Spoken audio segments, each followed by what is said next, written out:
বঙ্গবন্ধুকে বিশ্বাসঘাতক বলেছেন। আমি আমার জায়গা থেকে বাংলাদেশের স্বাধীন বাংলাদেশের নাগরিক হিসেবে এর প্রতিবাদ জানিয়ে রাখলাম। ভগবানকে আপনাকে সম্মান করতে হবে। জাতীয় টেলিভিশনের সরাসরি আলোচনায় জামায়াতে ইসলামী নেতা ও আইনজীবী ব্যারিস্টার শাহরিয়ার কবির এমন এক অস্বাভাবিক উদ্ধত আচরণ প্রদর্শন করলেন যাতে অনেকেই বিস্মিত হয়েছে। যমুনা টিভির রাজনীতি অনুষ্ঠানে তিনি হঠাৎ মেজাজ হারিয়ে নিজেকে সৃষ্টিকর্তার সঙ্গে তুলনা করেন। ভগবানকে আপনাকে সম্মান করতে হবে এবং কথোপকথনের এক পর্যায়ে উপস্থাপিকার প্রতিও চড়াও হন। তারই আচরণ ও শরীরী ভাষা শিষ্টাচার বিবর্জিত ও দায়িত্বহীন বলে অনেকে মনে করছেন।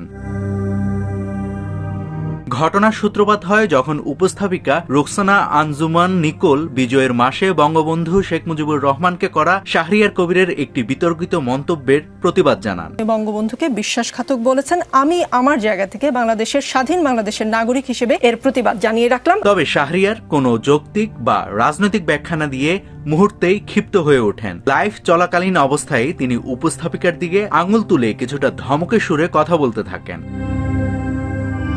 স্টুডিওর নিয়ম ও ভদ্রতা তোয়াক্কা না করে ব্যারিস্টার শাহরিয়ার কবির দম্ভ ভরে বলেন, আমরা আমন্ত্রিত অতিথি। অতিথি মানে হচ্ছে ভগবান। ভগবানকে আপনার সম্মান করতে হবে।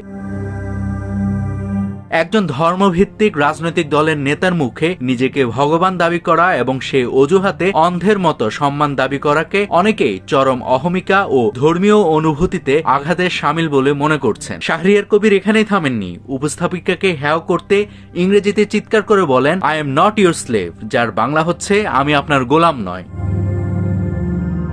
উপস্থাপিকা বারবার তাকে শান্ত হওয়ার জন্য এবং ভদ্রতা বজায় রেখে কথা বলার অনুরোধ জানালেও তিনি তা কানে তোলেননি। উল্টো তিনি দাবি করেন অনুষ্ঠানটি উপস্থাপিকা নিকোলের নয়। তার এমন উগ্র আচরণে স্টুডিওর পরিবেশ অনেকটাই বিষিয়ে ওঠে। সামাজিক যোগাযোগ মাধ্যমেও ভিডিওটি ছড়িয়ে পড়ার পর থেকে তীব্র নিন্দার ঝড় বইছে। নেটিজেনরা বলছেন, ভিন্নমত থাকতেই পারে, কিন্তু একজন নারী উপস্থাপিকার সামনে দাঁড়িয়ে আঙুল উঁচিয়ে এমন ভয়ভীতি প্রদর্শন এবং নিজেকে ভগবান দাবি করে সম্মান ভিক্ষা করা কোনো সুস্থ মানসিকতার পরিচয় হতে পারে না। এই ঘটনাকে তারা রাজনৈতিক শিষ্টাচারের চূড়ান্ত অবক্ষয় হিসেবে দেখছেন। ব্যারিস্টার শাহরিয়ার কবির এর আগেও বিখ্যাত সাংবাদিক খালেদ মহিউদ্দিনের সাথে একটি লাইভ অনুষ্ঠানে তর্কে জড়িয়ে সমালোচিত হয়েছিলেন। নাভিদ হাসান, সোনালী নিউজ।